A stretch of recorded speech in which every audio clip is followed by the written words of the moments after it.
তাতে করে শক্তি সঞ্চয়, পাপ করে পাপের বেলা কয় ডালা দেখলি মির্দার মা পেদা দেখলিও না আমরা না।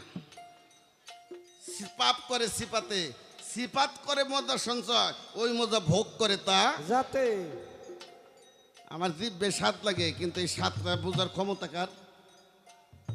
আল্লাহর। মজা ভোগ করে তা যাতে নেকি বদির ওজন হবে হাসর মিজানেতে। কে বলেছে এমন কথা? তারে ধরছে ভূতে।